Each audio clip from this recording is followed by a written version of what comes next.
মানে তারেক রহমান সাহেব আমরা দেখলাম কালকে আমির জামাতের সাথে সাক্ষাৎ করেছে, নাহিদ ইসলামের সাথে সাক্ষাৎ করেছেন। তাহলে এভাবে যদি সাক্ষাৎ করার নজির এক হিসেবে তো কিন্তু এটা ইতিবাচক আমি বলতে পারি, যে গুণগত মানের পরিবর্তন বলা হয়। ওনারা লন্ডনে ছিলেন, লন্ডনের রাজনৈতিক সংস্কৃতি প্রায় এরকম, তারা চেষ্টা করছেন বাংলাদেশে পরাজিত প্রার্থীর ঘরে গিয়ে বিজয়ী প্রার্থী কৌশল বিনিময় বা পরাজিতরা বিজয়ীদেরকে অভিনন্দন জানানোর একটা সংস্কৃতি চালু করতে চাচ্ছেন। ওকে, কিন্তু পাশাপাশি আমার যেটা অবজারভেশন, আমি নিরপেক্ষ জায়গা থেকে অবজার্ভ করতে চাই, সেটা হলো আপনি নাহিদ ইসলামের বাসায় যান, অসুবিধা নেই, এটা ভালো লক্ষণ। কিন্তু তাহলে চরমোনাই পীরের মুরিদের কাছেও যাইতে হবে, তাহলে মামুনুল হকের বাসায়ও যাইতে হবে যদি যাওয়াই হয়।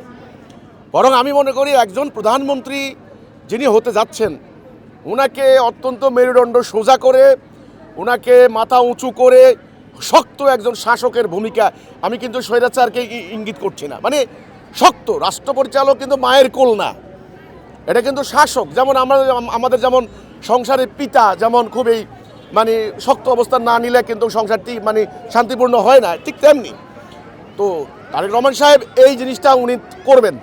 কারণ কি, উনি কিন্তু জনগণের ম্যান্ডেট নিয়েছেন, এটাকে বলা হয় ল্যান্ডস্লাইড ভিক্টরি, মানে ভূমিধস বিজয়। 200 আসনের উপরে ওনাকে জনগণ সমর্থন দিয়েছে।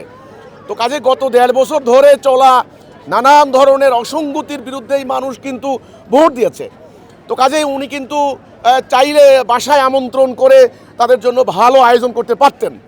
তো এটা হলো একটা কথা, কোনোভাবেই যেন প্রধানমন্ত্রী দুর্বলতা, নমনীয়তা মানে এ ধরনের প্রকাশ না পায়।